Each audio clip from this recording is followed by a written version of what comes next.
Eskerrik asko zuri eta bertara bildu zareten guztioi, besterik gabe, arratsalde on digula eta gure gaurko berritxoketa saio divulgatibo honi, Mikelek argi izan duen moduan, hasiera emango diogu.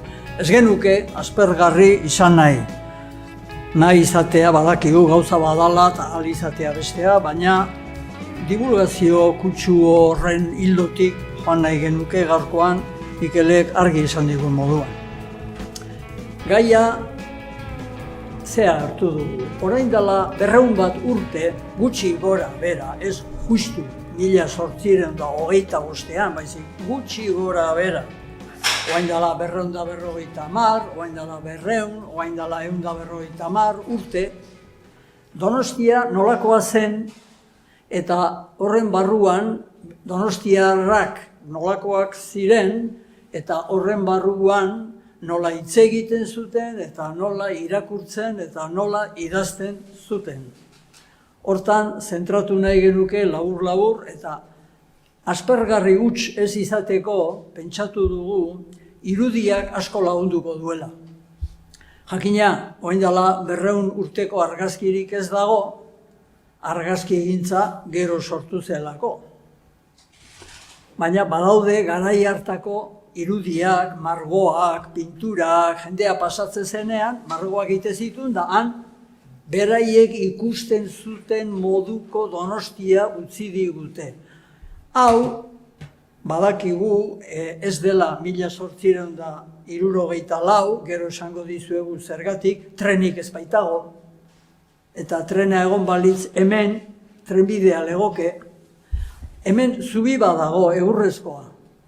Zubi hau zein da, gutxi gora bera oraingo abenidan dagoen Santa Catalina zubia. Hor bai baitago Santa Catalina ermitatxo bat, eta hemen San Martin auzoa, eta hor atzean, beitu, Miramarko palazioa oaingoa alda. Ala pixka bat diferentea da. Ez dago palaziorik, hori Eliza da. Ze Eliza da? San Sebastian. Horregatik du herriak izena San Sebastian, el Antiguo, hor dago gero Antiguoko auzoa, hori Eliza bat zen, lehenengo karlista dan, hortan sartuko erretakoa, eta gero hor errege palazio egintzen. Igeldoko tontorra ez da ikuste, bestela begiratuko genuke, oaingo montaña rusaik, oain dela 200 urte baote zan. Baina urgul badago eta goiko gaztelua ere badago. Gazteluaren goian gero begira zazue ea Jesusen zea gorputz hori badagoen ala ez dagoen. Nola nahi ere hemen gauza bat ikusten da. Zubi bat bakarrik, trenbiderik ez, eta hemen harresiak, murallak.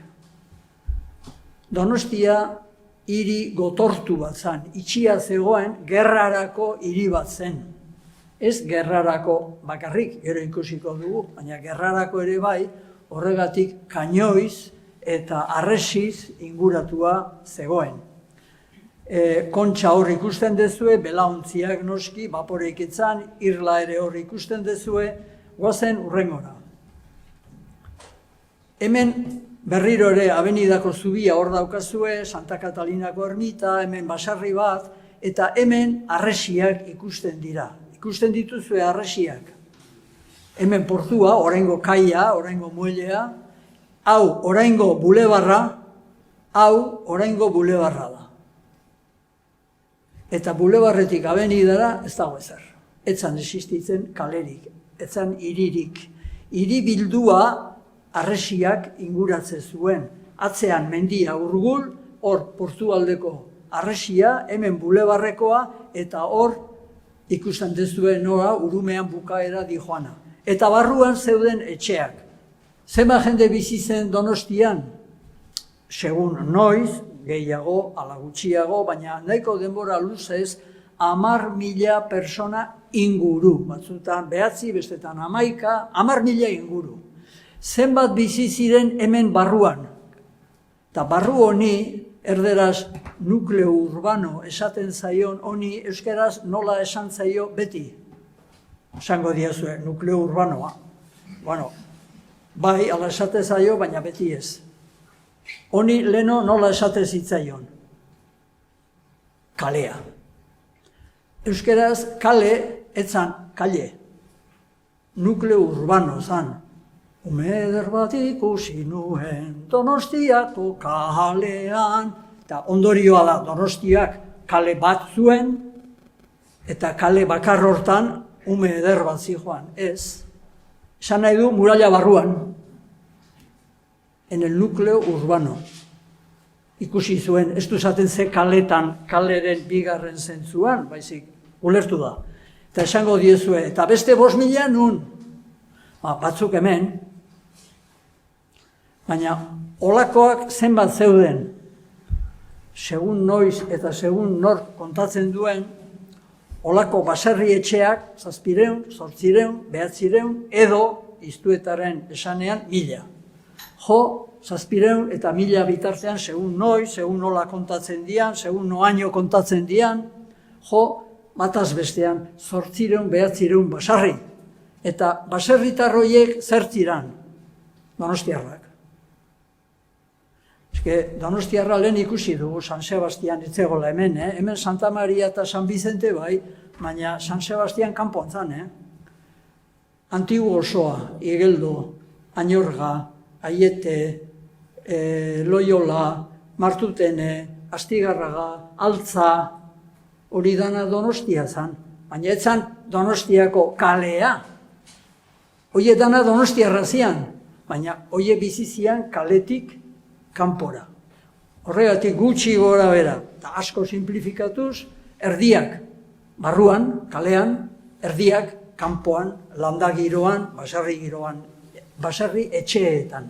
Orduan, garai horietan, donostiarrak ziren gutxi gora bera, Gipuzkoar guztien, 9, 10, eskaz. Gaur egun, donostiarrak, ojo, Astigarra kontatu gabe, ze Astigarra ja ez da Donosti. Eta hala ere donostiarrak gaur gara Gipuzkoarren 26 inguru. Hau da, Donostiak garrantzia irabazi egin du gero eta handiagoa da termino erlatiboetan Gipuzkoa barruan. Esan dugu harresia nun zegoen. Orain bulebarra dagoen lekuan. Bulebarreko aparkalekua badakizuen nun dagoen. Sartu zaitezte aparkaleku horretara bretxako atetik, han bera, kotxeak dauden lekura. Sartu bera, eta han ikusiko dituzue oraindik lehengo harresiak. Han daude. Harresien hasierako partea.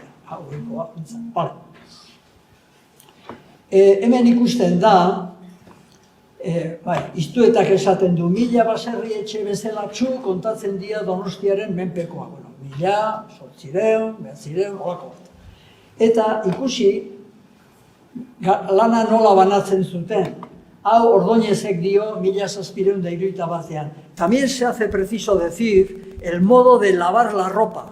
Donostiarren arropa nork, noiz, nun, nola garbitze zuen. Errekan, lavadorek etzeon. La ropa, de suerte que, como los caseríos están en tierras quebradas, hay en los más de los caseríos fuentes y lavaderos. Allí tienen leña para las coladas y kuela que egiten zituzten, y todas las mujeres todas, se emplean en lavar ropa toda la semana. Barruko kaleko jendea txukun da dotore jantzita zuteko aste osoa baserritako emakumeak arropa garbitzen ari zian Erreka eta Ibaian. Beitu, oain historia labur bat egingo dugu. Hemendik, Flandria, Holanda inguru hortako Anberes aldeko bidaiari famatu bat pasatzen, oain dela ia 500 urte, oain dela 215 urte, 515 urte. Höfnagel zan Georgius George, eta beak idatzi zuen San Sebastianun, baina hor letra txikiakin ikusten badezu Vulgo Donostian. Beak galdetzen zuen nunago eta jendeak esaten zion Donostian. Horregatik dio San Sebastian liburutan, baina vulgo jendeak Donostian etzekien ene hori inesigoa zenik. Segi, Baina, barkatu, hemen ere ikusten da ordurako, orain dela 975 urte, ikusten da, harresia, oraingo bulebarren hemen, Portuko harresia, hor, Santa Maria, gero, oraingo Santa Mariaren aurrekoa, hor San Vicente, hau da San Vicente dorrei gabe, eta portua oso importantea zen. Eta ikusten dezue urgulen gainean gaztelua. Hau, handik 100 urtera atea zuten beste plano bada, hor ere ikusten da gaztelua, ikusten da hemen harresia, ikusten da portua, muelle esaten diote, ikusten da Santa Katalinako egurrezko zubia, segi. Eta hau ja da oso urte importantea. Gaur ikusiko duzuen 2 edo 3 urteetako importanteena. 1813. Urte hartan, herria txikituta baino hilabete batzu lehenago, honela zan Donostia. Portua oso garrantzitsua zan, neurri batean hemendik bizizian donostiarrak, batez ere donostiar batzuk. Hemen kaleak, danak estu, 5.000 personak abitzeko, ezan lekurik ikusten dezue. Hemen murallak, harresiak, hemen gaztelua, eta itxasontziak, belaontziak non nahi. Horrek mugimentua zuen Donostia, horregatik Donostiaren eskutuan belauntzi badago. Donostia eta belauntziak loturik daude azkeneko 700 bat urtean bereziki. Esan dugu 13 garrantzitsua zala herria txikitu egin zan. Baina 1813tik 1820 berregin egin zan. Lehen pisu bat ikuste genuen harresien gainetik, orain 2 pisu ikusten dira. Zergatik, harresia bajuagoa dialako? Ez, seguru asko etxeak altuagoa dialako. Hau da, 1815, 16, 20an Donostia berregintzenean osorik, jendeare gehiago kabitzeko pisu bat edo 2 gehiago amazitzaien. Bueno, eta hemen ikusten da ja, Santa Maria Oaingo dorreekin, hor ikusten da Santana konbentua, hor ikusten da San Vicente Oaingo dorreekin, eta 1860an zer ikusten dezue diferentzia handi bat. Begiratu hondartzara. Turistak. Turismoa iritsi da Donostira. Artean ez da Belepok, hori 1885an hasten da. Baina Madrilgo gortea, bai. Dotorea eta fina, atomarragoaz Donostiara etortzea da.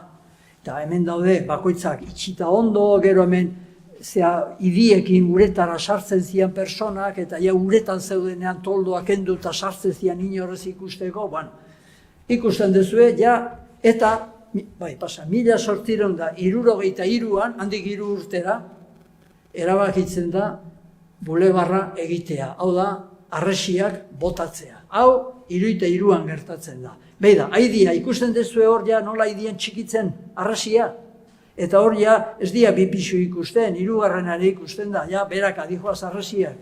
Ikuste aldezue. Hemen, orain bretxa dagoen parean, beida ze zulo egin dioten ja, harresiari. Hor ja, 1, 2, 3, 4 pisu guztiak ikusten dira, ja, beheraino bota dute harresia. Gazteluak hor segitze eta, ojo, bai, urrengo urtean, 1864an, ze gertatu da, ze diferentzia dago aurreko guztietatik.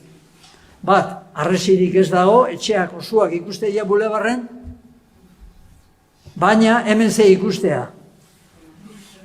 Trena. Abuztuaren 15ean, trena iritsi da Madrid, Paris. Esan dugu, Donostiak 10.000 bizilagun inguru, erdia kaletarrak, erdia baserritarrak. Kalean bizi dienetan 2 hizkuntza dira nagusi. Oain lerro batean, lerro terditan esaten dudana, beste leku batzutan 15 orrialdetan esana daukagu eta detailean nahi duenak ara jo beza. Kalean 2 hizkuntza nagusi. Eguneroko bizimodu arrunta, familian, kalean, lagunekin, lanean, arrunta euskeraz. Idatziz eta goi mailako esparruetan gaztelaniaz. Hau da, diglosia modu bat. Diglosia tradizionalaren oso hurbil dagoen modeloa. Latina ere baltzan, bai, jakina, prozesiotan da, ora pro nobis, eta oidanak egun osuan bere lekua zuten. Ez da parregarria, funtzeskoa zan, baina galtzen ari zan, ordurako.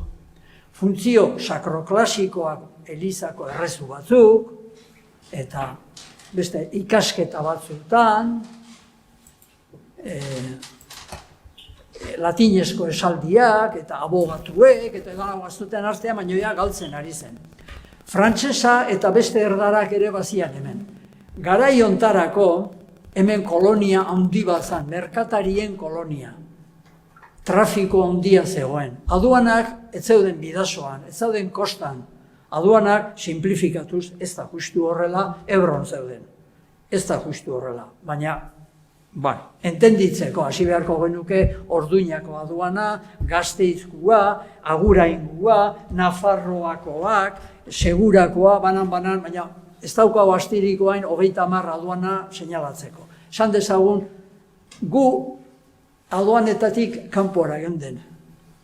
Territorio berezi bat ginen, eta orduan komertziorako egoera berezi bat genuen.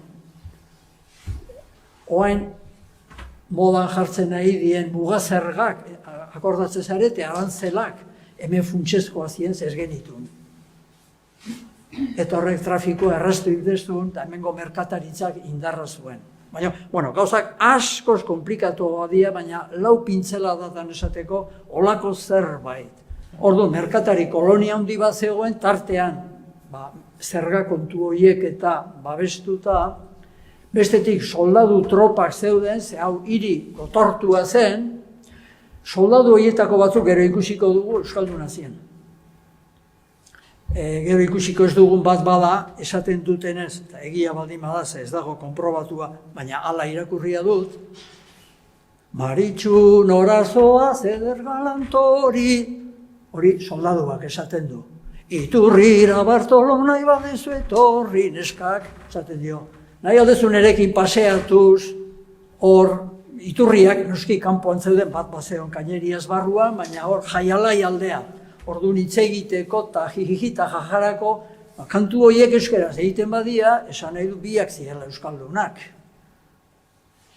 Bai hurbila zijoan neska, eta bai neska bila zijoan mutila. Iparraldeko hizkuntzak ere bazian, ingelesa, Flandria, Holandetako hizkerak, gero ikusiko dugu askoz mugatuago. Eta hori dana herri barruan, kale barruan.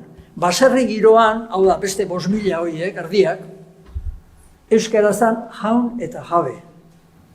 Euskaraz egitezan, gero paperetan hala diote. Solo, exclusivamente. Egin, jakin batzuek gaztelaniaz bazekiten tratuan, merkataritzan, itzainak zielako eta gauzak eraman dekarri eta ardobila joan behar zen duen Errioxara, zerbait jakin beharko zen duen ardoa erosteko eta ekartzeko. Baserri giroan euskarazan jaun da gabe. Gehienak ziren euskaldun elebakar. Ez bakarrik euskaraz egiten zuten, baizik eta gehienek erdera ez duten entenditzen.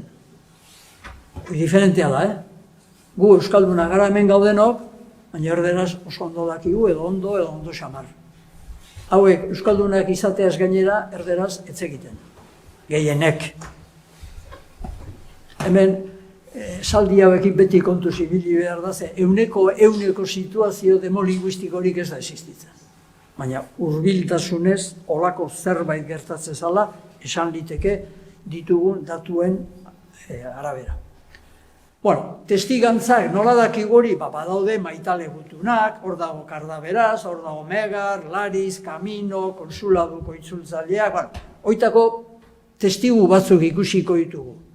Beira, neska-mutilak gazteak, 15-16 urtekoak, bat kaleko semea, familia on bateko semea, hor dago Jose Manuel Zaldua, eta bestia baserritar gaxua, altzako baserri bateko neskatxa, Maria Josefa Agirre. Maitemindu egin dira. mutilaren gurasoek ez dute aitu ere egin nahi, eta baina ez dugu esplikatuko geho egin zuten, ez dute aitu ere egin nahi, beren semea, altzako, puntako, baserri bateko, neska batekin maitemindu denik. Torrun beraiek kartaz, elkarri karta pasatzen dizkiote, kartasun maitak eta abisuak eta noiz nola eta hau eta beste. Oiek, gero nola juizioan bukatu zuten, hangehatu zian paperetan, dan agertu dira gero, karta guztik. Hola esaten dio neskak mutilari. Claro, Jose Zalduari nola esaten dio Pepe. Nere Pepe matxea, B, V, S, Z, ez dago artean ortografia arauturik. Orduan urte hartan atera da lehenengo liburua ortografia pitxin bat, ortografia ez, gramatika pitxin bat arautzeko. Pepe, nere Pepe maitea, zuk nahi badezu, egina dago, ez dut esaten gauza, jauza esaten du, agian jauza esaten zu, oain ezin gara hor sartu. Guztia ordez, justia zu, birme, firme. F guztik B dira, oaindik Nafarroan bezala. Egotearekin, zure itxean, eta nik egingo dut hemen behar dan justia Santermo. Claro, badakigu Santelmo, Telmo hori Erasmus dela. Eta oendikan honek hemen erre esaten zuten, Santermo, zuten Santelmo esaten, Santermoko prailiekin, egingo dut apaitzuk eta inor kansatu gabe, gastu guztian neonek egingo dut. Zaude kuidado gabe, ni utzi baninduzuke bezala triste zerillo zehonek. Dakizu zure etxeko genilua eta zaude naizun bezala etxean, begirozu zure itxean birme, firme, zaude nerone guztia egingo den, neskak, eta mutilak. Nere bihotzaren erdiko eguzki zoragarrizkoan mantenerea. Alegratzen azu osasuna enteroarekin egotea. Ni hemen, ni enago ainondo ere, honek ja sintaxia ez du hain euskaldun betea. Zure konpainian zergatik enagoen. Baldin zure konpainian banego gizenduko nintzake ezin gehiagoan. Hola segitzeute. Hemen ikusten da beren artean euskera zaidiodan eskanbutilak. Eta ez biak basarritarrak. Bata da kaletarra eta familia on-honekoa.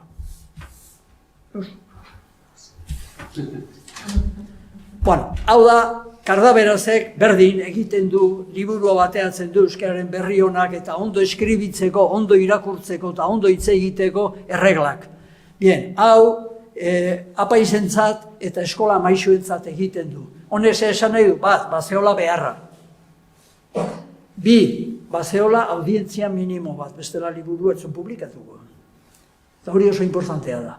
Hau ere urte berekoa da, 1771 segi beste bat urte berekoarek. Hone beak, Kardaberaz berez hernanikoa za, baina urte askotan Donostien bizi izandakoa, ara zer dion. Gure euskerak bazterroietan horrelako gizaseme handien patu honik izan ez du. Baina latin da griegoak asko jakinen ditxa eta gloria hori izan badute. Bere modura, marabila txikiagoa ez da, baizik miragarrizko prodigio handiagoa, nola euskera soil bakarrik edo nik ez dakit nola, bizirik hainbeste sekuletan, hainbeste mendetan, egondan eta dagoen. Euskeraren milagroa ez da, ez dakit zer, baizik, bizirik egotea, euka edo agian milaka urtean. Baina gure pobreak, gure pobretxo on askoren animak salbatzeko, euskarak burua jasotzea jainkoak nahi du. Atzetik jainkoa daukagu, jainkoari eskerrak dago euskara bizirik. Gure baserrietan jende prestuak dirauten artean, euskarak iraungo du.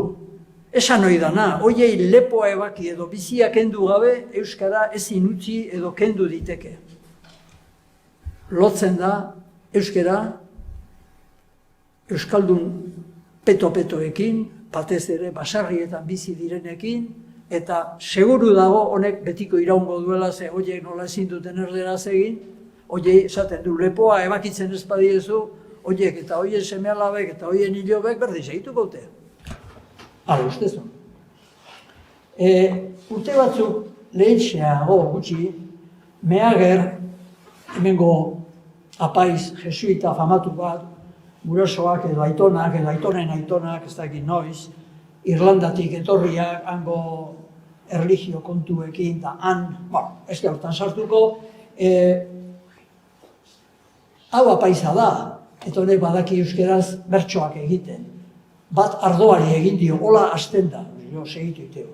Gizon bat ardo bage, dago erdi hila, mar dabiltza tripak ardoaren bila, baina ean ezkero ardoa txito ongi, gizonik txatarrenak balio ditu bi.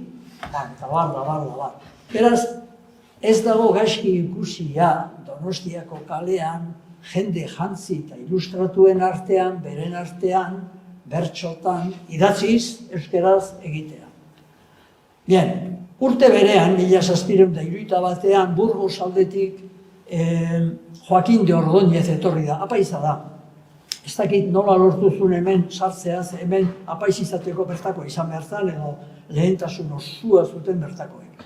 Baina hemen sartu zen, eta nire ustez oso gizon objektiboa da. Liburu txiki bat egin zuen, hau da, liburua. Eta han, bea argazkilaria da, ikusten du nahi klak, egiten dio, eta saiatzen dana, da ikusten duena, dan bezala esaten, gustatu, ez du esaten gustatzen, zaitetzai gustatzen, alde hortatik fidagarria da. Eta momentu batean iristen da, bueno, en San Sebastián, ¿cómo se habla? Razón será decir algo del idioma vascongado. Es este lenguaje, para el forastero como yo, impertinente, vocablos intrincados, muy disonante a los castellanos, muy distinto. Se juntan una docena de mujeres en una visita por lo alto que hablan, por la aspereza de los términos y porque suelen hablar todas a un tiempo, parece el forastero que se halla en un campanario cuando todas las campanas se tocan, mirándolas hablar y sin entender nada. Pero es preciso que se conserve este vascongado. Honek ez du zerikusirik aurreko jesuitarekin, Hau ez da kardaberaz, oso diferentea dira. Baina, gauza beha dio. Y durará hasta el día del juicio. Beren buruan ez da kabitzen, euskera galtzeko arrisku txikiena dagoenik. Durará hasta el día del juicio. Pues, aunque hay muchos hombres y mujeres que en los pueblos grandes hablan castellano con perfección, claro, gaztelara bialtzen dituzte zenea gaztelaniaz ikastea, eta gero Salamankara estudiatzea, eta bueltan etortzen dianean ondo dakite.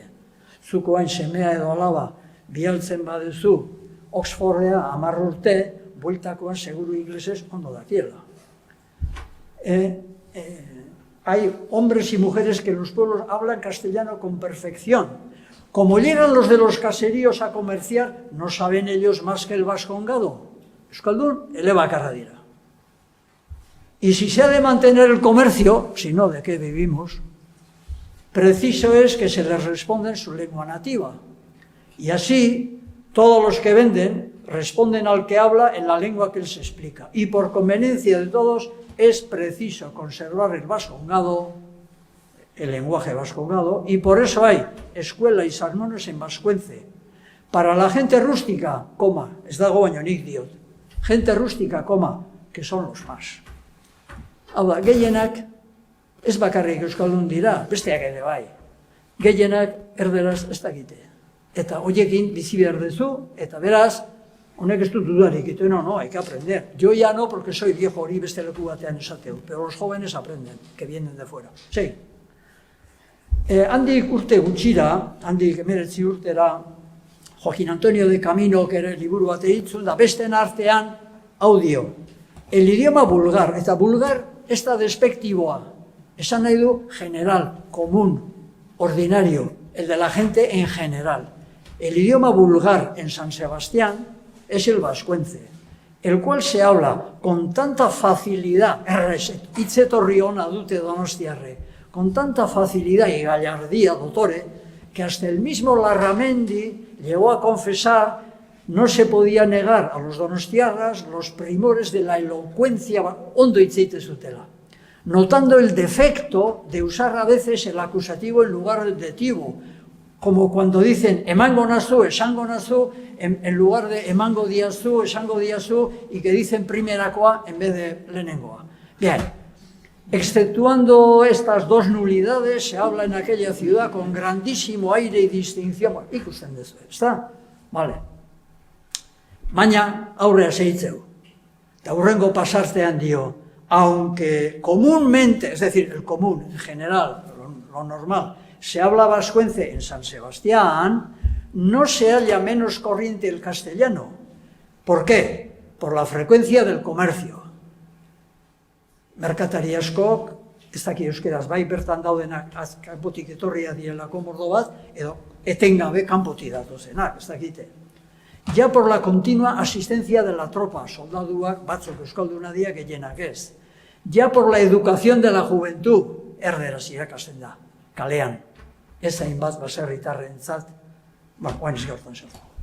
El francés se ha introducido también bastante en San Sebastián, y más entre gente de comercio.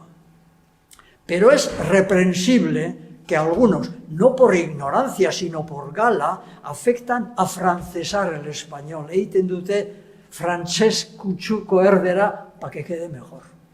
Bien, segi. Urte batzu lehenago ikusten dezue, esan dugu beste hizkuntzek ere badutela hemen oihartzunik. Hemen agertzen zaigu Fernando de Goñi, intérprete de la lengua holandesa a la castellana, de la Casa de Contratación y Consulado. Claro, etengabe ontziak badatoz, eta batzuek Holanda aldetik datoz, orduan guk itzultzaile bat behar dugu, holandarretik gaztelaniara, gaztelaniatik holandera, euskaraz egingo zuen, ze Fernando de Goñitzan urrutiko izango. Bien, eta handik 6 urtea ordenantza daude. Tratamiento de los corredores, intérpretes de los capitanes, que eran 2, de los cuales uno tenía que dominar francés, flamenco y holandés. Bueno, flamenco y holandés va, entenditzen diezu, gallego y portugués. Eta, y el segundo, la lengua inglesa, ya Inglaterra hasten da agertzen, geota gehiago. Venga, segi. Handik urte gutxira liburu bat egiten da, Kristau doktrinaren esplikazioa aurrentzat eta handientzat. Hemengo apaiz batek egiten du, baina ikusten badezu hemen hastian, Madrilen egiten du. Zatu baina, Donostiarra apaiz batek, Donostiarrentzat, doktrina egiten hasi eta Madrilea jun behar du? Nik ez dakit zergatik, esplikazio posible bat bada. Hemengo euskarazko liburu gehienak, 1756-tik 76-ra, bueno, 15 bat urtean, 76-ra arte, Iruñan imprimatzen eta publikatzen zian, Pedro de Castillaren etxean. Eta 76-an, Madrilgo goi mailan, oraingo Pedro Sánchezen mailako konde de Arandak, debekatu egiten du, bere agindu espresurik gabe, liburu bakar bat euskaraz imprimatzea Iruñan, euskarazkoak gehienak imprimatzen dian lekuan. Behar bada Madrila juntza gozan, han ez zutelako begiratuko, ez dakit. Segi. Miguel de Oruña hemengo organista da, Donostiako Santa Marian. Orduan, puesto importantea, oso importantea zen. Eta 1783an Eguarritako bertsoak kantatu behar dianak Donostiako Santa Marian da, hasten da. Dana euskeraz dia, elizan. Errege bat bakarrik jaio da Belenen, gaiak jaiotzen dira binaka Madrilen, gaiak zer dira, seguru asko, apaiz eta apaiz gaiak bezala, hauek izango dira errege-erregina eta errege-erregina gaiak. Osea, los herederos, príncipe y princesa, ikusten ez bi jaio dia urte hartan. Obeditzen diote biak bakarrari, hau da, jainkoari. Biak aitortzen dute zorra jainkoari. Hau oso importantea da, garai hartako gauzak ikusteko modua esplikatzeko. Erregearen kontra jendea ez da inun ageri. Baina jainkoa gaineti dago. Segi. Handi gutxira ikusten da problema daudela, apaizak eta jendea euskaldunak izateko, eta ze asmatzen dute, asmatuta zaude Nafarroan aspaldi, baina hemen ze asmatzen dute hizkuntza eskakizunak. Honela dio, los vecinos concejantes pidieron dichas declaraciones. Primera, que a los vicarios de las parroquias de Santa María y Vicente, a los importantes, y a los dos catequistas se les impusiese, imposición de la lengua, ¿o no suena? Se les impusiese la obligación de explicar el Evangelio precisamente en vascuence. No solo que fuesen euskaldunes, que ya lo eran, que lo explicasen en euskera. Sigue. Hemen, garai hartan hasten dian sintonia faltak ikusten dira. Itxuraz 1788, baina urtearekin deskuidatuta egon gaitezke, kartzela badirudi Urbulgo gazteluan goien dagoela, presondegia.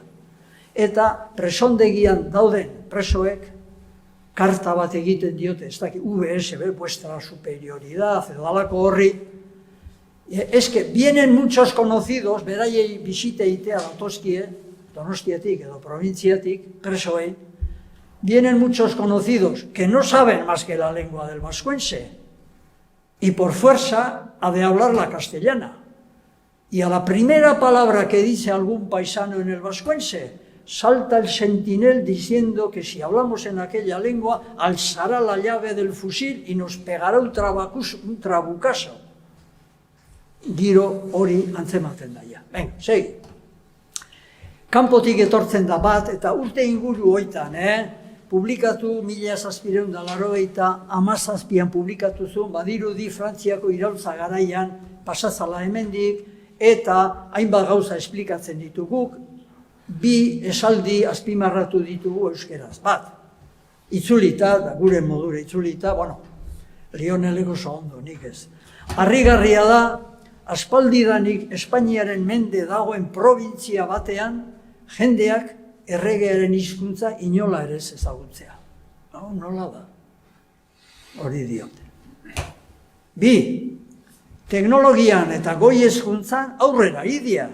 Hau ez da herriatzeatu bat, Baina hizkuntzak, bere geografia, mendi hauek eta foruek aparte eta bere gain mantentzen dituzte. Bueno, hori da, kanpotar batek diona. Oain azten geha, bene-benetako parte zentralean, eta badakit denbora gehiagi pasadu dala sarreran. 3 gerra izan dira, 1783-tik 1823-ra Donostian eta Gipuzkoan da, bueltan. Eta urte hortan bertan, 1813-ean, 4. gerra hasiko da, guztietan, odoltsuena, lehen karlista da. Gero, 72-tik 16-ra, 2. karlista da izango da. Hori ez dugu gaur ikusiko. Konbentzioko gerra, esan dezagun gutxi gora bera, 83, gutxi gora bera. Frantsestea, espainolez, Guerra de la Independencia. Hemen, bertsotan da, frantsestea, esate zioten. Frantsestea, 1808-1814. Eta hor, badaude gerrilak, eta voluntarioak, jauregi hartzaia izenekoa, eta Donostiako setioa, Donostia inguratu eta txikitzen danekoa. Hori, 1813-an gertatzen da, akordatzen zeaten lehen argazki batean, nola esan dizudan, urte honekin akordatu. Hemen ikusten badezu kuadroan, ze ikusten duzu, hemen bandera ingles bat, hemen bandera frantsesa. Beraz, Donostian zeinek agintzen dute? Frantsesek. Eta ikurrinik ez dago? Ez. Eta bandera espainolaik ez dago? Ez. Frantsesak eta inglesak. Hemen ere inglesa ikusten. Kao, inglesa Danian daude. Islan ere bai, eta txalupetatik ere tiroka, bomba. Ikusten nola idian? Kainonazua botatzen. Bueno, hau da, venga, eta gero dator, 3 urteko liberala, 23, eta norbait, baina Mikel, baina hor ze gerra dago ba. Bueno, hor, dirudien baino mugimendu gehiago egon zen, hemen. Hemen, gerrilak sortu zian, voluntarioak, Gorostidi, apaizak, bere trabuko ondia zintzirik zuela sotanatik, 200 bat mendimutil hartu gazteak eta eundokoak martxan jaura. Hemen gerrilla giroa zeon urte horietan, eta gero karlista da dator. Hau ikusiko dugu, ze giro, jendea ze pentsatzen zuen, esako iezue, baserritar gaxuak, bilarko jana nundik ateako dugu. Eta askoz gehiago, ez, olako idea teoriko handirik eta apenas. Jendeak, jateko eta jasteko eta bizitzeko ondo bazuen jendeak zerbait pentsatzeko hastia eta modua eta ikasketa zituenak, bazituen ideak eta idea horiek bidetan zihoazen. Batetik, liberal konstituzio zalea, konstituzioa 1813an okerrezpanago onartu zen Kadizen, berehala kendu zen 14an, da 20an berriro martxan jarri, eta 23 berriro kendu. Eta horiek zian Espainia nazio uniforme bat egin behar deu, eta hor norbanakoak, individuak libre izan behar dugu. Liberté, egalité, fraternité, esan berri ez zuten, hemendikan pixka bat iparraldera, eta hori nahiko ikastia zuten. Hauetako asko frantsestuak ziren, erderaz afrantzesados. Jende ondo jantzia, teknologia, zientzia berri zutenak, eta hori ekartzen saiatze zianak, eta aurreramendu teknologikoari garrantzia ematen ziotenak, eta partez, eta parte baino gehiago ere bai batzu, antiklerikaluntxak. Aitzinamendu ekonoteknikoa nahi zuten, ekonomia eta teknika aurreatea berdeu. Eta merkataritzak eta burdinolek harreman sare zabalak behar zituzten alde batetik, salduko badeu, zer egin behar dut ba, loiolan, burdinolan, kutsarea, produzitu eta antiguon saldu. Horrekin, diru gutxiateako dez, nik urrutira behar dez, Ameriketara, Europara, baina beste aldetik, besteek kompetentzia egiten diete geota handiagoa. Orduan nik behar dez norbaitek ni babestea, eta kanpoko materiak ona etortzen ez ustea. Bai, baina nola lortuko deko hori aduanak Ebron baldima daude. Ez, aduana jarri itxasuan kostan, eta ez daitezela sartu, estaduak ni babestu nazala. Bien, bestaldetik erregetiar foruzaleak zian. Gero karlista izango ziena, baina karlista izena askoz beranduago dotor, 1813 aurrean. Jainkoaren izenean, eta beti jainkoa oso goien eta aurrean dalarik, berrikuntza ez dut ondo jarri. Liberalek nahi zuten berrikuntza ekonomiko, politiko eta kultural hoien erreakzioa, ez edozein berrikuntza ekonomiko, politiko eta kulturalen erreakzioa, baizik liberalek nahi zuten berrikuntza horren kontrako erreakzioa. Hori ez.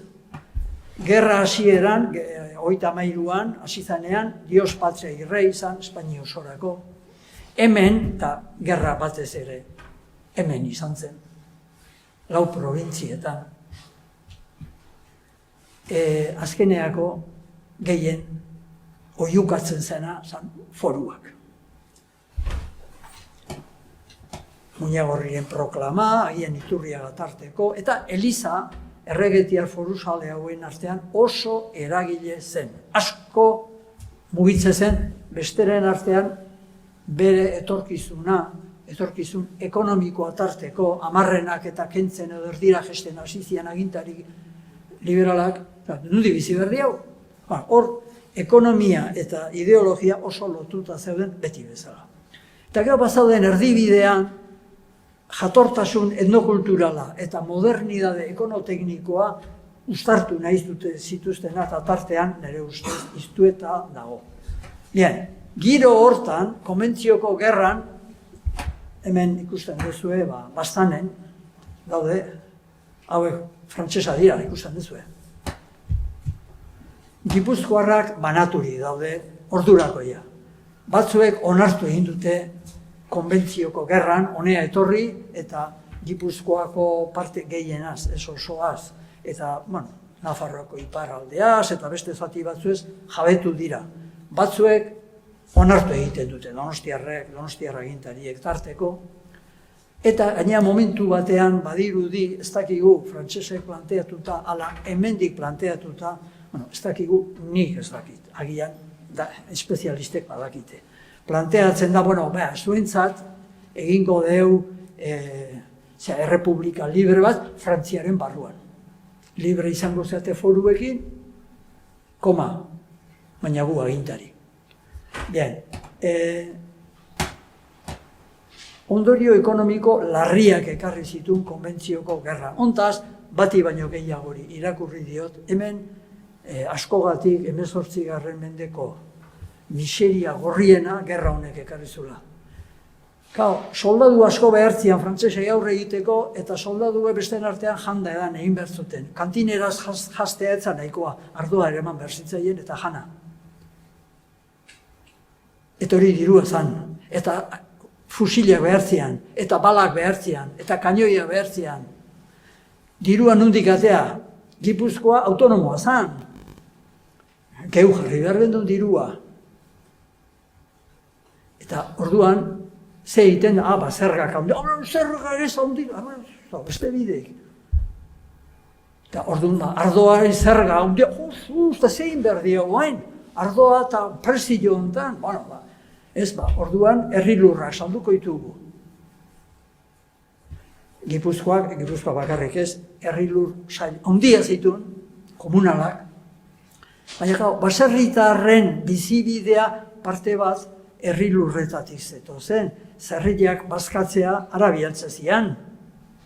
Eta geho, han hasitako zerri hartzatik jatezen dituen txoixoak, eta txistorrak, eta urdaiazpikuak, eta beste guztia. Herri lurrik espazeon, oain zein berdia. Honek familietan batez ere jende xearen baitan miseria handia ekarri zuen. Beste ondorio batzuk izan zian pisuak. Baina zuek frantsesakin ibili zeate, tratu zikinean, zuek traidorea zeate. Handik aurrea, Gipuzkoar agintari horietako batzuk ez guztiak traidorea dira. Eta Espainiak erabakitzen du honi erantzun kulturala eman behar zaiola. Jendea jartzen du idazten, eta hor daude, Llorente, Real Academia de la Historiaren hiztegia, Barga Ponzeren bilduma, ze esatute hauek labur esan da. Euskaldunak ez dezute historia propio hori, gola etzate estadu bat izan, etzate zer izan, zer zatozte orain. Foruak erregeen konzesioak izan dira, haiek zuei emandakoak, nahi badu kendu ditzake. Horrez dago alde biko paktu bat, eta erregeak honea etorri eta errespetatu behar, hori konzesioa da. Eta honekin batea ikusten da, merkatariak hemen oso kolokan gelditu direla. Merkatariak ez daude artean Madrilgo gobernuaren da batasun horren alde. Artean ez, hori gero etorriko da, ura onaino iriste zaienean. Segi. Esan dugu parte batean antiklerikalak baziela Frantziatik zetozen idea berriak. Hemen esaten du, nola esaten du, irakurri mesedez, frantsesez. Decreto de la Asamblea Nacional que suprime las órdenes religiosas y de las monjas. Claro. Gure frailiak eta monjak gustu altzeuden kalea bialita. Bukatu dira ordenak. Elizaren aldetik, hau dana, eta libertinaje sexuala, guain hasten dia monjak prailiakin, eskontzen, da zer noa junbardeu, eta giro hortan berotzen da, hau desmadre bada. Segi.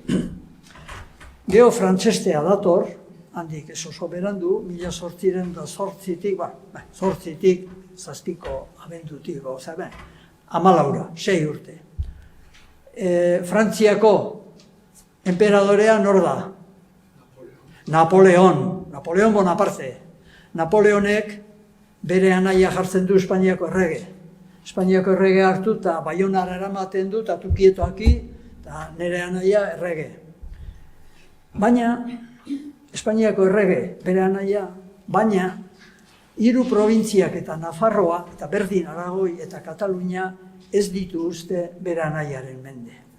Hoietan jartzen du Katalunian agintari bat, Aragoien beste bat, Nafarroan beste bat, eta hemen 3 probintzietan, 3 probintzia hauei Bizkaia deitzen die eta hiriburua Donostia, hemen Tebenot generala agintari. Eta orduan, zer behar du Napoleonek? Behar du dirua, bere tropak, jango eta edango eta loingo baute eta jantziko badia eta arma behar dirua, zerregak behar dia. Eta, klaro, hemengo zerrega etzan Madrilgoa, hemen dana diferente zan, dana ez. parte bat diferente zan, orduan, hemen bestera batea egin behar ditu kontu horiek. Erlijio kontuak esan dugu, istilu bide hasten dira. Apaizen, batez ere apaizen baino gehiago, praileen da kontra hasten badia, praileak, noa, ator. Eta asko gaina euskaltzalea dira, praile hoiek.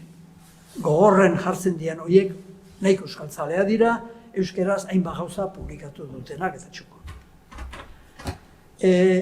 Aldiz, liberal frantzestuek, afrantzesatuek, Frantziako kultura, la enziklopedi, eta adelantu tekniko, eta teoriko, eta fisiko, eta horiek danak ikasten ibilita, horiek alde daude. Eta esate bateako, Astigarraga, Luis Astigarraga gero ikusik, Luis Astigarraga jartzen dute, fronterak eramate dituzte Iruna, eta horko aduanako zergen buru. Euskaldun, eta euskaltzalea da, baina liberala da. Frantzestu, sinisten du, datorren kultura politiko berri hori hobea dala, aurrerapena dala. Kadizko konstituzioa ere orduntxe ematen da. Hemendik jende gutxi junda Kadiza, konstituzioa egiten parte hartzera. Baina joan dia, tartean, eta parra ingo duzue, espadakizue, Zumalakarregi generalaren anaia. Hori, Zumalakarregi gero karlisten tropen buru, bere anaia, Isabel Bigarrena erreginaren ministro. Posible, familia berean, posible da. Bien, gerrilla sortzen da, omen badago Jauregi Artzaia deitzen diote, seguru asko etzan arkitektua izango. Armada anglo-portugesa hasten da hau inguratzen eta azkenean Donostia inguratzen du, hemen ez dezu ikuste, baina danan parapetoa daude bueltan, Donostiako bueltan, eta 1813 abuztuan, nagusiki abuztuaren 31an, horregati dago calle de 31 de agosto, etxe bakar batzuk gelditu zian Donostian zutik kale hortan, beste guztia txikitu zen, eta txikitu zen. Donostia suntxitu eta desegin egiten da, eta hasten dira bortxakeriak eta munduko desmasia guztiak. Eta orduan, 14tik 20ra berregin behar da, eta berregite hortan, batzuek listo xamar izan dira, eta ehundoko aberastasuna. Hau da miserilla, baina erabat aberasten dira. Eta orduan sortzen da Donostia ederraren fama, bida, etxe guztiak berria. Ez dago ezer 15. mendekorik, 16. 17. 18. hortxe, zean 31 guztoko bihiru etxetxo. Dana berria da. Ze ederra Donostia. Segi. Hau da, asaltoa. Hau hemen ikusten dituzuen tropa anglo-inglesak o anglo-portugesak, nun daude tropa hauek? Ulian. Ikusten, Uliatik disparatzen ari dira Urgulea, bombazalak. Hemen dago Iria, bere muraliakin. Txalupetatik ere disparatzen ari dira, bitu, kainoiak. Danian, buelta osoan harrapatu dute, eta abuztuaren azken egunetan, orain bretxa esaten dan hortan, zulo handi bat, bretxa bat egiten dute muralian, arresian. Eta bretxan barrena sartzen dira eta Iria konkistatzen dute. Urte inguru horietan, beste gauza bat gertatzen da, esango diguzue, baina Donostiarrei zea jola. Monarkia hispanikoak, Amerikako kolonia, gehienak ez guztiak galtzen ditu. Gehienak galtzen ditu 1810 eta 1825 bitartean. Hor jarrita daude urteak. Jakina, badakigu Kuba gero galduzala.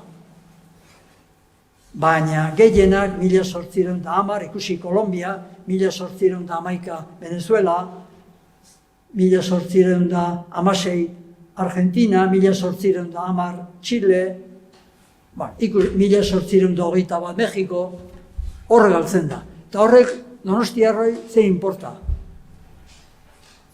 Baina hemengo diru iturri nagusiak bizian.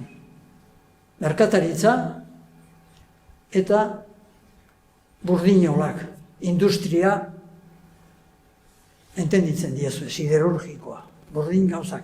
Baina burdin olak ezingo zian bizi, sortzen zituzten produktuak esportatu eta saltzen ez bazituzten. Hemen merkatu zabala zuten, korona berekoa zian. Hauek independizatzen direnian, asko zailagoa da, ze besteren artean teknologia aldetik inglesak eta suediarrak eta burdingintzan aurreatuago daude eta haie produktu hobea saldu dezakete eta hau kataklismo industrial bat da guretzat, hau galtzea. Bueno, gero 3 urteko liberala dator, Riegoren, kolpe militarra, konstituzioa, liberalak, agintari eta horren erreakzioa esan dizuet, badaudela batzuk, eta hor sortzen dira berritze asmo soziokultural eta politikoak. Eta orduan, badago alde batetik, badago batez ere merkatari, goi mailako merkatari batzuek, tartean Collado, hispanozentrikoak erabat, labalandrakoak, inor baino espainolago sentitzen direnak. Gero, badaude liberal euskaltzaleak, Astigarraga eta Iturriaga nabarmen, eta gero badaude beste batzuk politikan ze asko esaten ez dutenak agian egin bai. Batetik dago denen berri emaile Bizente Etxagarai eta gero dago Juan Ignacio Iztuetaren figura klabea. Lehen frantsesak egon zian, liberalak egon dira eta liberaletako batzuk dira jende xumea troparako diruaren truke agian hartu dituztenak, oitako bat da Luzaideko, badakizue Luzaide Balkarlos nun dagoen, hango bordel bertsularia. Bertso luzea kantatzen ditu, hemen izan zituen desgraziak kontatuz. Lehenengo biak, 1823 zerbitzuan ginauden Donostia hirian liberalitateko bandera berrian, beraz, liberalen mende. Hartarik desertatu, baina desertatu nahi dute, ez dute hemen egon nahi. Inozentkerian gu, inosente, okurritu zaigu ba. Miserable erori etxaien erdian. Murrailapian sartu bederatzietan, sartu zian, ies egiteko, kanale bati barna atera errestan, bederatzi baginan, ies egin nahi zutenak. Konpainia hartan, zenbaitek malezia, tartean, zegoen danak salatu zituena, tarrapatu. Zenbaitek malezia zuten beren baitan, deklaratzera nua aski doloretan. Ikusi behar da, euskalduna daudela bando batean eta bestean. Zein euskaldunago den, zaila da, maila hortan esaten. Segi. Hau da balandra lehen esan duguna, ez dugutan irakurriko. Baina ja izena beak esaten digu, la Sociedad Patriótica de San Sebastián, la tertulia constitucional, da beraz, idea hortan zentratutakoa eta garrantzi handia izango duen soziedade bada. Segi. Garai hortan, danak ez dira esan bezala, liberal eta konstituzio jale. Batzuek kontra daude eta tartean Gorostidi apaiza.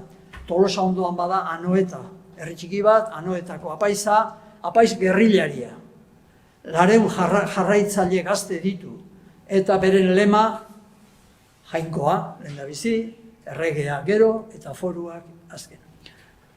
Irakurrita daukagu, segiz ez dugu bukatzen. Mila gauzak aurrea egiten du, baina Donostian eta Gipuzkoan egoera ekonomikoa eta horrekin sintonia falta politikoa areagotu egiten da asko, eta hori paperean 1891an lehertzen da. Gerran handi bi urtea, baina paperean lehertu 1811an. Donostiako liberalek, tartean Luzuriaga oso aurrean dabilela, memoria bat egiten dute, eta labur esango izan. Por eso en Guipúzcoa se establecieron cuantiosas manufacturas de hierro, burdinolak, que han surtido por siglos a la próspera España y a sus ricas e inmensas colonias, claro, ostati bizi ginen. Más tarde también se ha obstruido este caudaloso manantial, esto esaten zeatik, porque eso se ha obstruido de Madrid. Bueno, conjuramos de nuevo a la Junta de Guipúzcoa, Batzar Nagusiak, que salve nuestro que salve nuestro patriotismo de un compromiso, autorizando por medio de la comisión que hemos propuesto la planificación de un nuevo sistema que nos haga entrar en la gran familia española sin dejar de ser guipuzcoanos, cuyo título es para todos los habitantes de San Sebastián el más respetable, muy respetable, pero dejarnos que seamos españoles porque lo necesitamos para vivir nosotros. Segi. Karlista dazten handik 2 urtea, eta erregea hil ondoren kontua da. Oain urrengoa nor, ze azken momentuan badu alaba bat txikia, oainik oso txikia, 6 urte usta eman zituen, eta badu anaia, Carlos. Eta batzuek diote, baina azken momentuan eman du lege bat esanaz, emakumezkoak ere izan litezkela erregina, eta gerra pizten da estatu mailan. Gero ora, etortzen danean, hemen bereziki gogorra da gerra hori. Etordun, oro har Donostiako merkatari agintariak Isabel Bigarrena alabaren alde agertzen dira, eta probintziako jauntxo batzuek ere bai, industriak eta interes batzuk, eta geho Gipuzkoako herri xehea, lekuko apaiz asko, eta zenbait lurjabe eta patrizio, horiek Carlos anaiaren alde, karlistak. Bi bandoak gerran 6 urte irauten du, oso gogorra eta fragmentatu egiten dira, eta azkenean batzuk daude pixka bat erdira, eta beste batzuk pixka bat erdira, eta horiekin tartean Londres dabilelarik lortzen da akordio bat. Hori Berastegiko notarioz eskriba hau zan, zeak, Muñagorrik, egingo duen proklama. Hori. Batzuk diote, hori ez duela idatzi Muñagorrik. Hori idatzi duena, benetan buru argia, Iturriaga zan.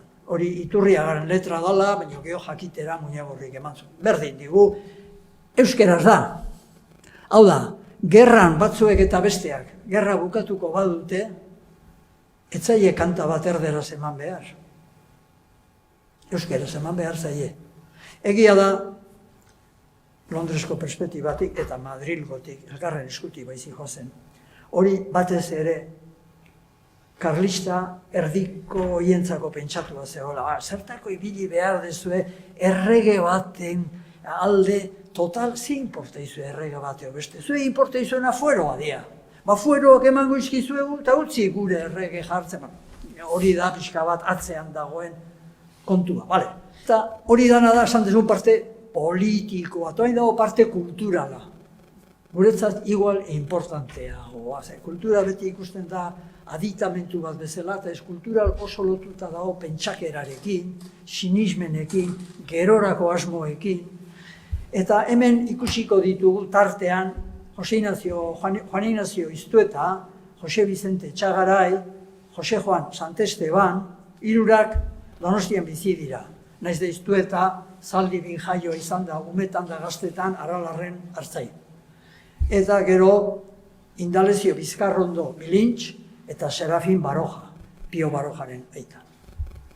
Bien, giroa, 1813, 1850. Berriro diogu, Donostiak 10.000 bizi lagun pasatxo, kalean 2 hizkuntza nagusi, euskara eguneroko mitzamolde arrunt, horregatik bertsoak eta kantuak, danak ez, baina gehienak euskaraz dira. Hoizalako nagusi, ez bakar, ja ez da bakar. Gaztelania zabaltzen ari da.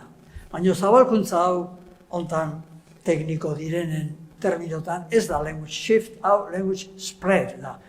Hemen, Donostian, inglesa zabaltzen ari alda, azkeneko 10 urtean. Azkeneko 30 urtean. Bai. Oain, 25 urte dituztenek, inglesez gehiago dakite, oain 55 urte dituztenek baino. Ingelesa zabaltzen ari da. Hori da spread. Baina ez du desplazatzen gaztelania da euskara. Jendea etxean ez da inglesez hizketan hasten.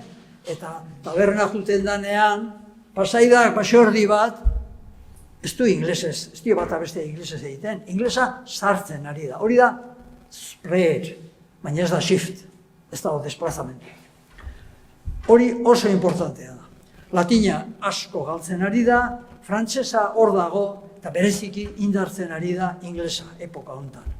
Hala ere, baserri giroan, beraz, populazioaren erdia, hor euskara da jaun da jabe, lehen bezala gehienak elebakar, edo ja gehiago daude euskal elebidunak. Ja batzuk elebidun dira, naiz eta euskaraz hobeto moldatzen diren. Kalean denetari dago, eta bain testigantza batzuk ikusiko ditugu laster. Hasi. Luis de Astigarraga Ugarte. Hau, liberaletan punta-puntakoa izana da. Honekin novela bat egin diteke, edo telebistarako 50 kapituluko serie bat. Izugarria da, honena. Seguran jaioa, Donostian ibilia, lauzpabost hizkuntza egiten ditu, koroaren funtzionario da, garai batean, geo, liberalak etortzen dianean aduanako diruzain, berrikuntza teknologikoaren aitzindari da. 18. mendean berrikuntza importante bat Frantzian kanalak izan dira, kanal dimidi, Bordeletik Narbona ingurura, Atlantikoa eta Mediterraneoa barkuz, garraioa egiteko zabaltzezuna Gibraltarrea jetxi gabe. Hori egin nahi du hemen Astigarraga. Sartu Urumeatik, Illo, Hernanira, Hernanitik ura pasatuz, iritsi, Urnieta, jetxi, Andoaina, Igo, saltoka. Zegamatik marabilak egin, eta jetxi Altsasura, Altsasutik Argara, Argaratik Ebrora, eta ya estamos en el Mediterráneo. Hoi dana planoa daude, presentatu diama, hau dana seri joan zijoan, honek sinistezun teknologia berria behar deu, herria aurreateatzeko, hau zan kantamainan bat. Herri gizon frantzestua zen. Horregatik, 13an frantsesek ihes egin behar dutenean, beak maletak egin da Parisa joan behar du. Parisen hezkuntzan espezializatzen da. Eskola sistema berriak, pestalotzirenak eta zeakoak, Londreskoak ikasten ditu. Eta hor, punta-puntan dago, hango puntako unibertsitateko ikasketa horietan espezializatzen da. Eta horiek ona ekartzen ditu. Eta orduan egiten du testu liburu bat. Testu liburua du hiztegi bat, euskera, espainol, ez espainol, euskera. Bueno, gero parte bat egiten du espainol, euskera, ja palos adelantauz. Baina euskera, espainol eta geogramatika. Zertako? Esango diezu, euskera ikasteko. Ez, espainola ikasteko. Euskeraz badakite, erderaz ez dakite, ikas dezatela ingelesez, ingelesesko testuak emango izkieu, espainolesko testuak emango izkieu. Oraindik entzuten dituzue bere sistema pedagogikoan, sagarra mantzana, ikatza karbon, mujer andria eta hombre gizon, hola erakusten du. Umeek sagarra dakite, eta horri esan behar diok, manzana, eta umeek esate dute, manzana, bai, hori da sistema. Bueno, ezin deus egitu, esatet, hemen serie bat egin diteke. Urrena, Juan Ignacio Iztueta, hau funtsezkoa da epoka hau entenditzeko, eta ez epoka hau, baizik epoka horrek gugana izan duen proiekzio soziokulturala eta politikoa, naiz beak bere buru ez du politiko deklaratzen, baina planteamendu soziokulturalek izugarrizko eragina dute gerora begira. Eta hau hasten da, naiz eta oso politikoki afiliatzen oso zaila dan, beha paper batean eskribituta utzizu nik behin lokalizatu nuen. Yo soy como un duende, que todos me miran y nadie me entiende. Jakintzak liberala dan, erregetiarra dan, ala euskalo zer dan. Bueno, eta hau hasten da, esaten, bueno, hemen euskera eta euskal kultura egin hasten da, eta euskera galtzen ari da. Hemen azkeneko 30 urte honetan, gerra giroakin, kanpoko jendia etorri, Madrildik besti hau, hemengo merkateriak besti hau, hemen dana galtzen ari da, dana ari gea europeizatzen, edo espainolizatzen, edo behak ez du hitz hori erabiltzen, baina aigera gure kultura galtzen. Eta baita ere esaten du badago gure hizkuntza besteak baino hobea dana. Orduan honek egiten duna da, nola gurea gutxietsi egiten dan, nik gauza pixka bat orekatzeko esango dut munduan hoberena dela. Eta gero diskutituko dugu.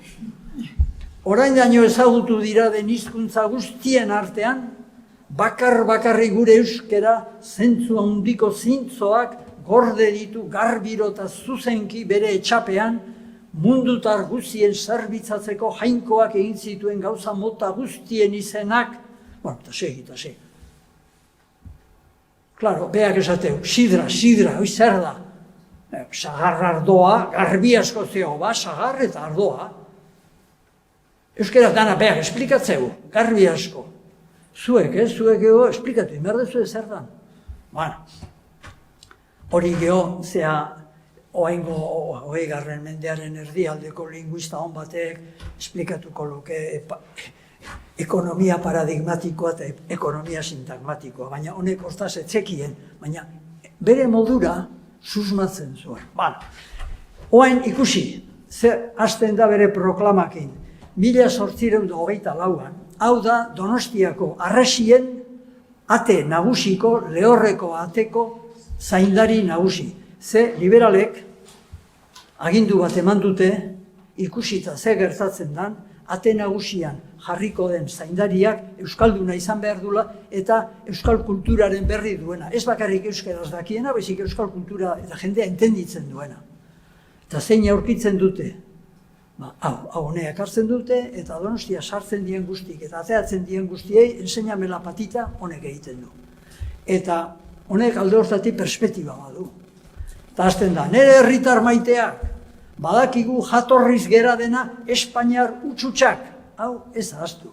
Hau hola da lehendik eta hola izaten segituko du beste 80 urte, beste 65 urte. Gugea Espainiarrak. Gugea Espainiar utxutxak. Besteak ez. Los auténticos. Antzinakoen eta are lehenbizikoen etorkiak eta ondokoak. Beragatik nahasterik gabeko garbienak, pinenak, finenak, leialenak eta nobleenak. Erbesteko nagusiren ustarripean behin ere egon ez gera denak. Hau diskurso oso bat da esateko somos la hostia. Euskaldunen izon ondragarri hau mundu guztien artean beti izan da errespetatua. Zergatik? Dantza, soinu zahar, jostaketa eta guztien gainean gure hizkuntza gozoan aurkitzen direlako lehendabiziko gizonen izaera gaitzi gabekoa lege zuzen, hau da, gu autentikoa gara.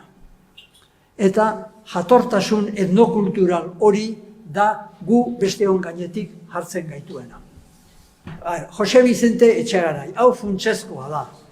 Hau Donostiar peto-petoa da, ayuntamentuko alondigaren ardura funtzionario bat, hemengo batzuk bezala, eta 40 urtez bizitza publikoaren berri emaile eta jolas iturri. 100 bat konposizio egin ditu, gehienak euskeraz, baina baita ere batzuk elebidun eta beste batzuk, segun norentzat, oso eklektikoa zan, tokatzen zanarentzat erderaz. Eta orduko euskera, hemengo Donostiako euskeraren, nire ustez, oso testigu fidagarria. Beak asteleniote dionean, hor astelen ihaute dago, lunes de carnaval. Eta gaina hori izan, erderazan lunes de carnaval. Eta hemen, astelen ihaute, asteleniote egite zan, honek asteleniote idatziko du. Honek entzuten duena idazten du. Eta ez da diskuidatzen normalean. Esate bateako, bere kantu batzuk. Nere Donostiko herritar maitea, kanta dezagun gogoz gure nahi gabeak. Mundua jakin dezan zertzaigun gertatu eta nolako estaduan gera den gelditu. Hau da, zea gerra etorri danean, Donostia txikitu danean, negarrez hasten da. 5 urte igar ondoan penaz beterikan, frantsesa gure gandik ezin botarikan, azkeneko paua ez da izan gaiztoa inor munduan aitu ez bezalakoa. Beste bat. Esnari, Pratxubel, Ator, Antonio, erotu dek nire ustez gure Gregorio, Arestian pasadek oiugamendian, Jesusa jaio dala Beleneko herrian, edo beste 8 bat. Nekazariak maite dugu 8 dantza beste lekutan ez dan modukoa. Hau importantzia da. Beraiek sentitzen dira autetikoak. Beste lekutan ez bezalako ondare soziokultural patrimonio aberaz baten jabe. Beste munduan ez dan bezalakoa. Kanta bihotz pozgarri Euskal Herrikoa, hauentzat Euskal Herria existitzen da. Ez da Donostia, ez da Gipuzkoa, Euskal Herria da. Plaza soinu egoki, denboretakoa.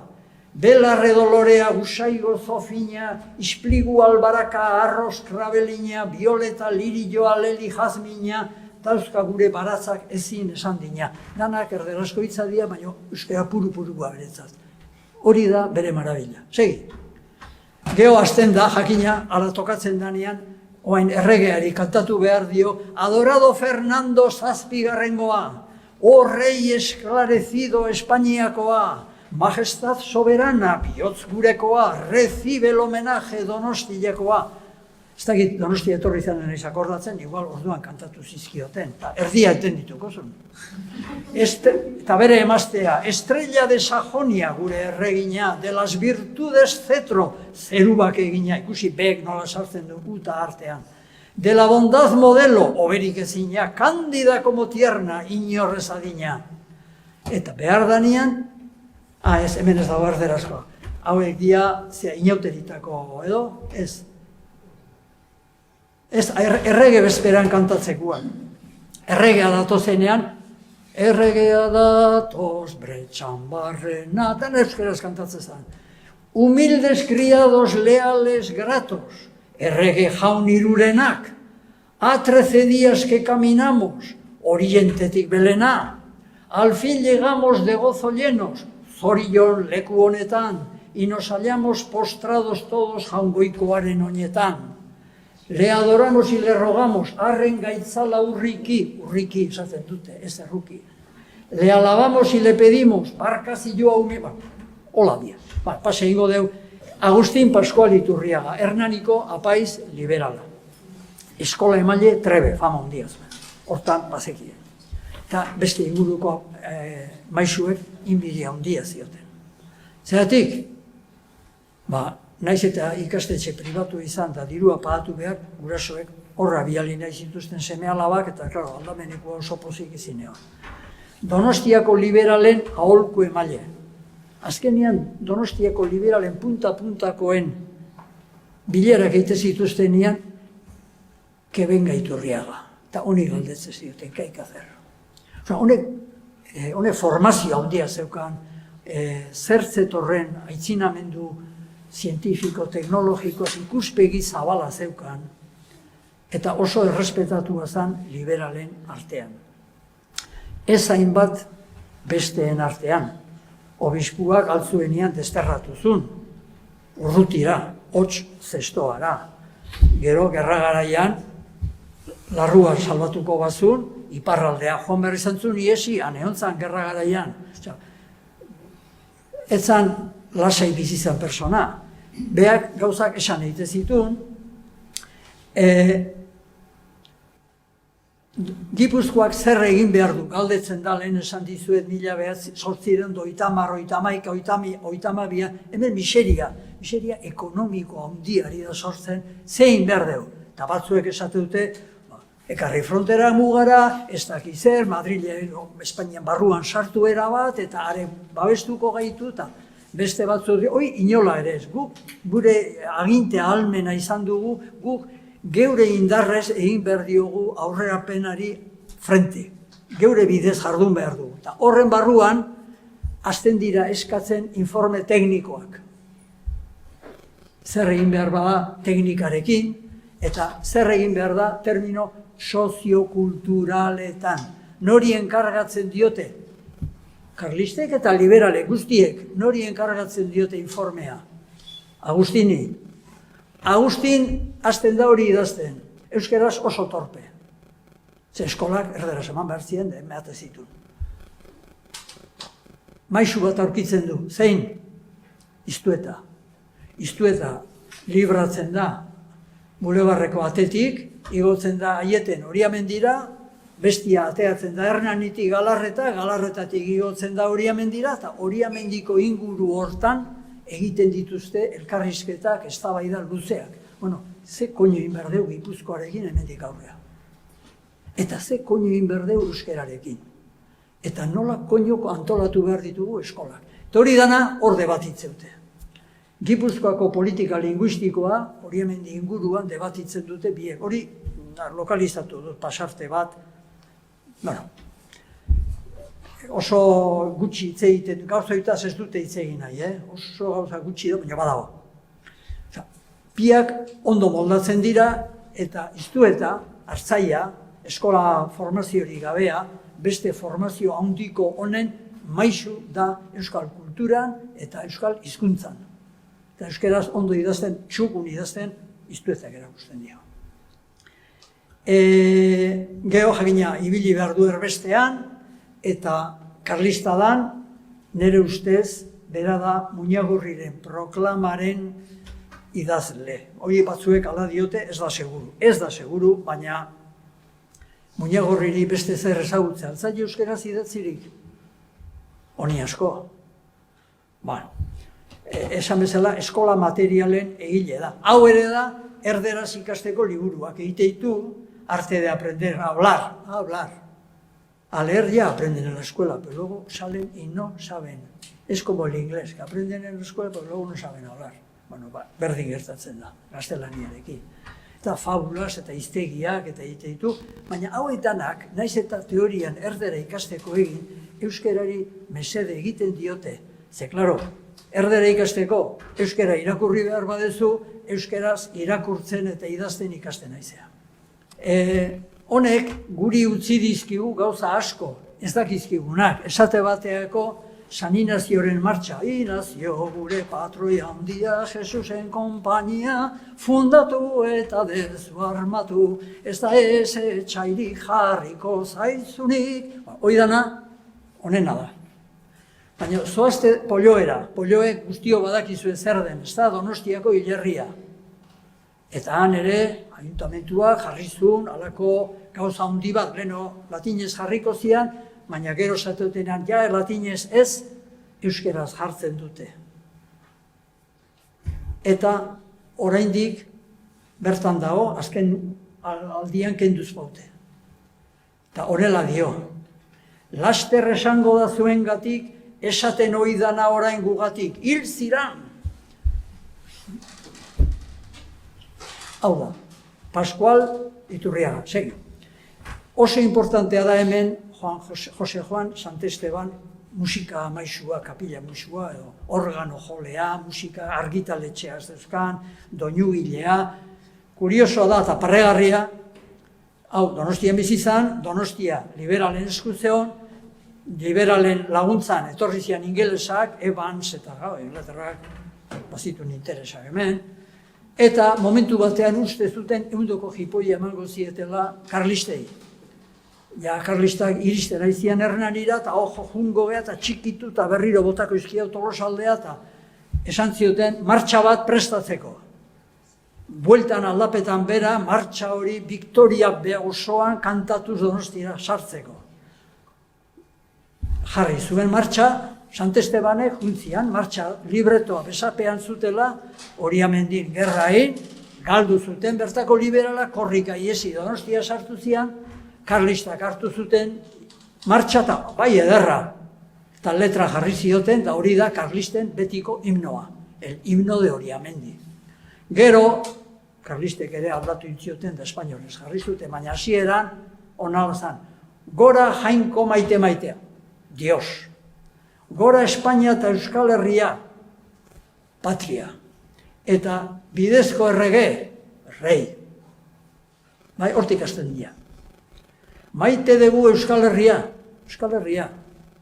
ez Gipuzkoa, ez Donostia. Maite bere fuero zarrak, asmontara jarriz daude beti karlista indarrak. Gora jaungoiko hileskor, gora Euskalduna, autu ondo Espainiako errege behar duna. Hau da, karlismo, haren ikuspegia. Seide. Gero, gauzak, gerra bukatu ondoren, da hemen Donostiko kalean, oraindik euskara biziri dago. Eta zenbait kasutan, detalle txiki-txikietatik antzematen da. Ez dute ekarri, baina beste batek jaso du nola, partezarrean, lapur bat sartu eta lapurreta egin zuten da. Korrik atea zanean, dendari hasi za, lapurra, ez zuen esaten, al ladron. Ez zuen sentidurik. Detalle horiek, esaten digute, jendeak enten ditzen duna, lapurra da, ladronez. Bueno, hemen berdin gertatzen da. Esaten du, había aquí uno que venía a arreglar pucheros. La manera que tenía de anunciar su paso por las calles, a viva voz, gritando a voz en cuello, alambratzekorik, azuela heltzerik edo neskazarrik. Bueno, oizan, garai hartan jendea erakartzeko modua. Bueno, publizitatea euskaraz. Gero, fase honetan honegina hau ja gure fase zentraletik aldendu iten da, esan deu, 74ean trena iritsi da Donostira, harresia bota dira aurreko urtean, biztanle gehiago eta turista ugaritzen hasten dira. Kalean, euskera eta gaztelania, ja nahasian, eta, bueno, baserri giroan bai segitzen du oraindik, ikusiko deu. Pasa aurrekoa, bida, Sant Estebanek, Santa Mariako organo joleak egiten ditunean kantuak, euskeraz egiten ditu, eta Pio Barojaren moldistegian, Pio Baroja aitonaren edo birraitonaren moldistegian, ez guk ezagutzen dugu geroko Pio Baroja.